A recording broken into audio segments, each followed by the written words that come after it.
Hey, what's going on, everybody? Welcome back. Hope we all had a wonderful week. And as we begin to kind of get ready for this coming week, and it is going to be a very busy one, really starting now on Sunday through the first half of this week is going to be very active with a lot of severe weather. And Tuesday looks like another severe outbreak for a lot of the country. And this one could be even worse than what we had on Friday. So I definitely want to make sure everyone kind of has their eyes and ears open this week and has a way to get warnings, has a safe place, and kind of just going through our normal procedure of events that we do whenever we have this severe weather to worry about. So with that said, let's go ahead and get into it. I will put a little disclaimer here at the beginning. I'm going to be using tropical tidbits for most of this video just because I've been having some problems with pivotal weather. So the maps will be a little different than normal, but it's given the same information. So Tropical Tidbits is a wonderful website as well. So we'll be just fine using that. Anyway, we'll start with satellite like we normally do here. And so far, satellite pretty quiet, but I do want you to notice this kind of area over the southern tier of the country in and around Texas and Louisiana, where we kind of have these clouds bubbling up right now, and these are thunderstorms that are beginning to fire out here over central Texas, and these could become quite severe today. In fact, we have a 10% hatched risk for tornadoes right over the Dallas-Fort Worth area, so definitely a pretty dangerous day out here and kind of a very populated area, so we'll definitely want to watch out for that. But for most of us here along the eastern seaboard, very nice weather. Now that big old storm system that is, as you can kind of still see even here off the Atlantic seaboard, is finally moved away, and much nicer things are kind of taking shape for many of us.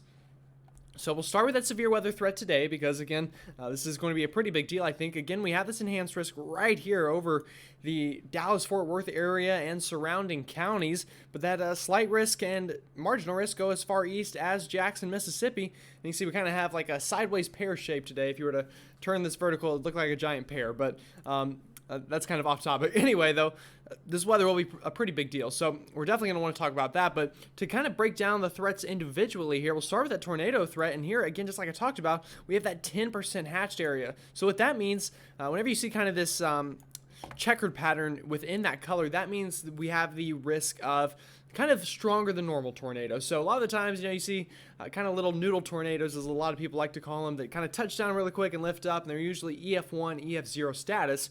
Well, this hatched area means that we could see EF2, EF3, EF4, maybe even stronger tornadoes in this area today. So it's not one of those days where, I know a lot of people out here kind of get numb to the idea of severe weather, but this is one of those days you definitely want to be careful in the Dallas-Fort Worth area because these storms are really going to pack a punch. And even other than the tornado threat, we have a big-time hail threat. So we're likely going to get baseball-sized hail here in this area, and maybe even some places getting bigger than baseball size because these storms are going to be very strong, and that updraft in them are going to be just continuing to lift those hailstones up. And whenever you get so high in the atmosphere and they stay up there for so long, these hailstones are just going to get absolutely massive.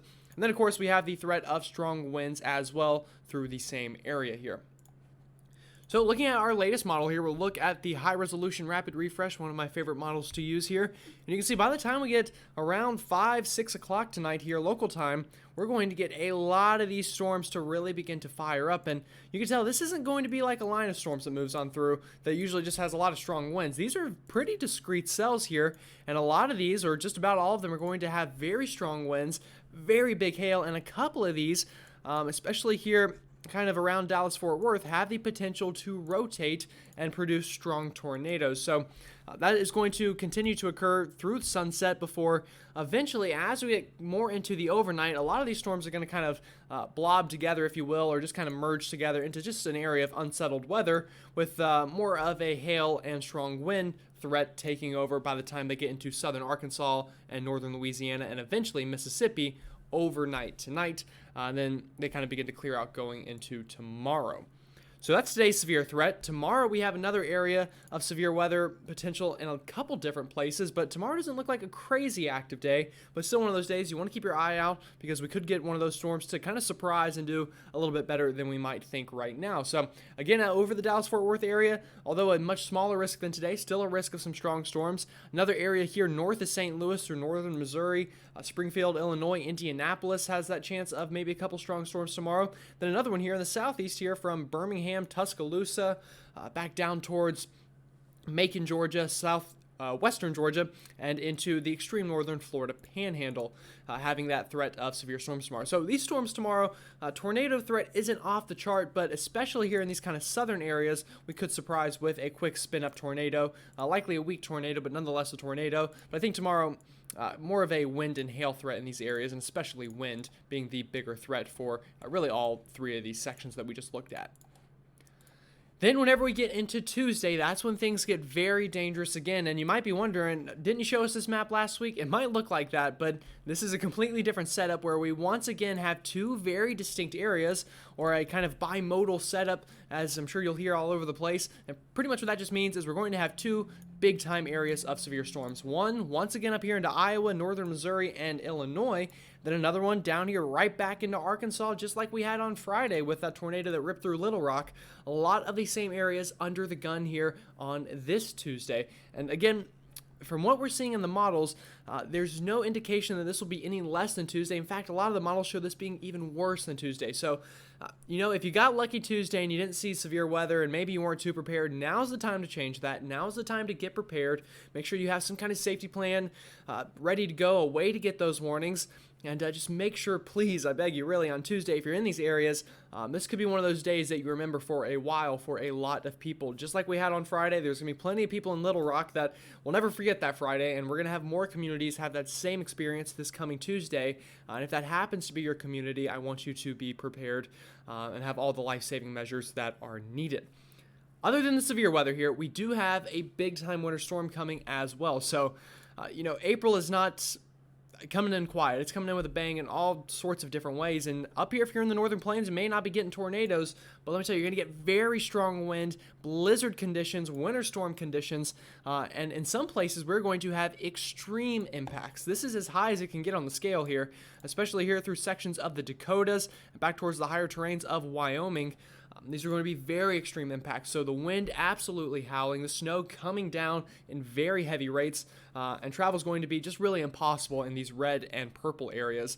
And again, this is going to be just kind of a really big time deal for a lot of us here in the Dakotas. And for April standards, this is going to be one to remember. I can pretty much guarantee you that for many communities here in this part of the country. So with all that said, let's go ahead and get into the map here. Let me try to make this map a little bit bigger if I can for you. That should be a little bit better. So looking at this map now, this is our pressure map. So again, blue is low pressure, and this kind of orange color is high pressure. And as I move this ahead, you'll notice what is going to begin to happen. So again, starting tomorrow, we're going to have kind of just some of these little areas of low pressure in the east, causing some of those areas of scattered severe weather. But once we get into Tuesday, I want you to notice how we get this just insane low pressure system to really get going up here into the northern plains. So again, on the northern side of this here into the Dakotas and into sections of Minnesota, just an insane blizzard is going to be ongoing. And while that's ongoing, we're going to have the threat of severe storms here to the south and east side of this, where that cold front really sweeps through, and we're going to get these dew points and this instability to ride extremely far north, just like we did last Friday.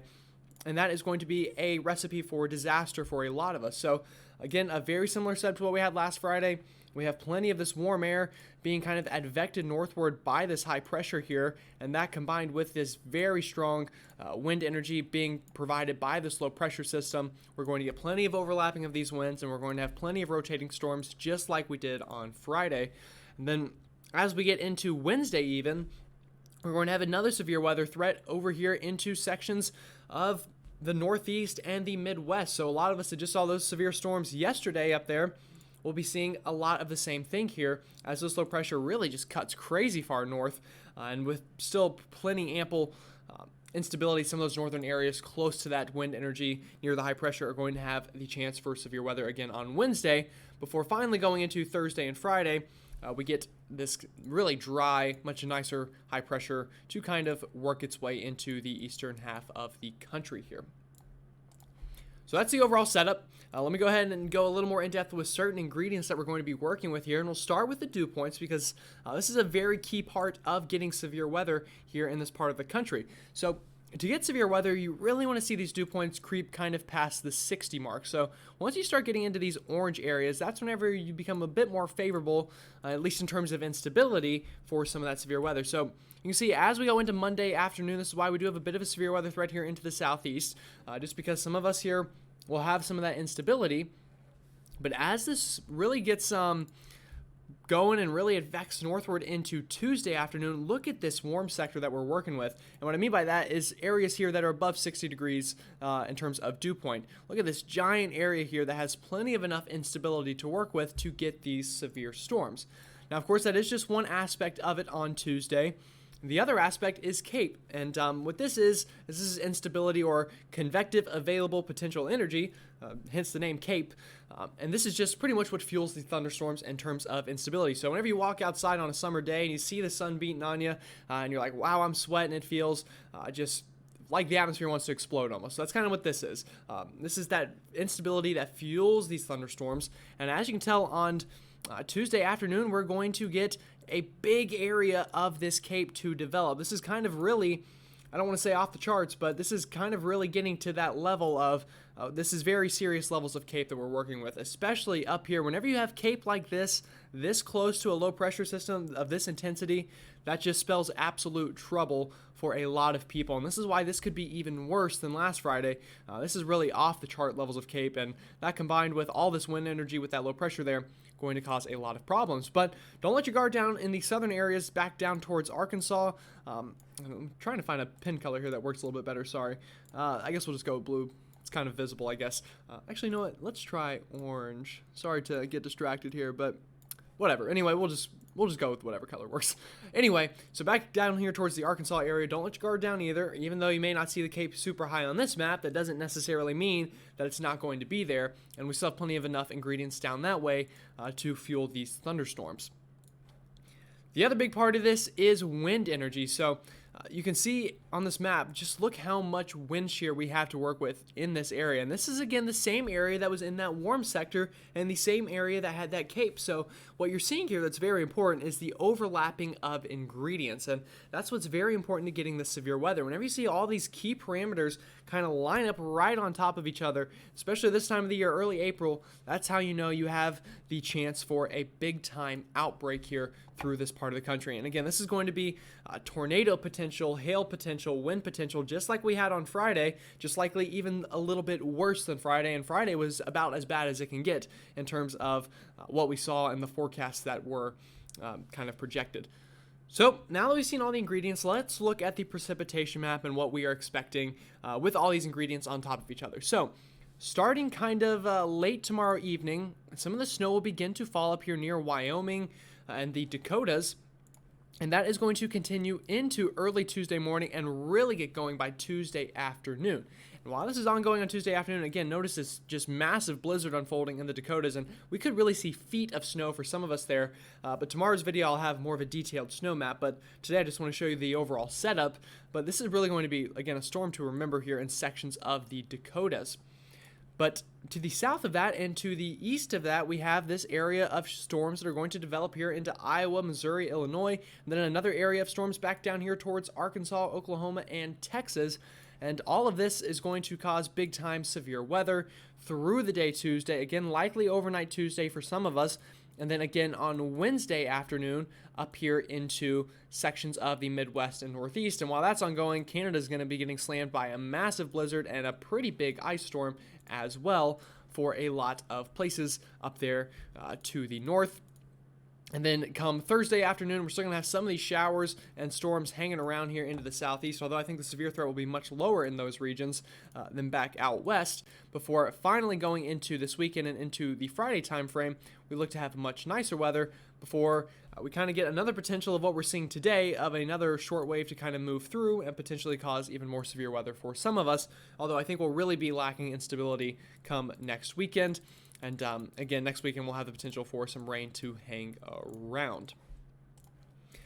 So some good news here with the system, and let me back this map up because it's way too far ahead, is we will have drier weather behind this thing. So this is Tuesday afternoon. Again, you see these dew points really kicking in and that warm sector getting very, I guess juicy is a word to use, just meaning the atmosphere is full of plenty of water in the air and it's very unstable. But as we get into kind of Friday afternoon behind this cold front, look at these much colder dew points settling in, meaning the air is just a lot drier and it's going to be much nicer. So a lot like what we saw yesterday, where those of us here in the southeast that had maybe these storms kicking up yesterday during the day, and then after they kind of moved on through, we had this just massive blue sky show up and it was super dry outside. We're going to see a lot of that again come this Friday for a lot of us here on the East Coast. And temperature-wise, looking at the temperature anomaly, again, very warm ahead of this kind of line of storms during Wednesday, Thursday.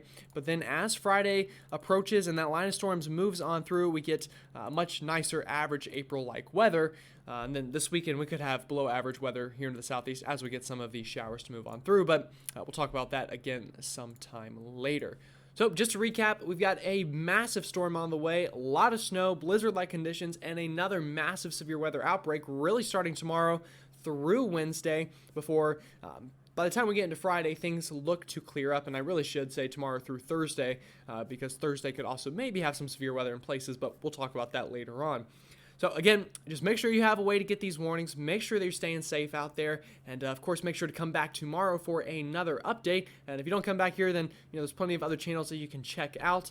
But just make sure that you're looking in with someone and getting a forecast from somebody who is reputable, just so you are up to date with the latest information. But with all that said, I will see you all tomorrow.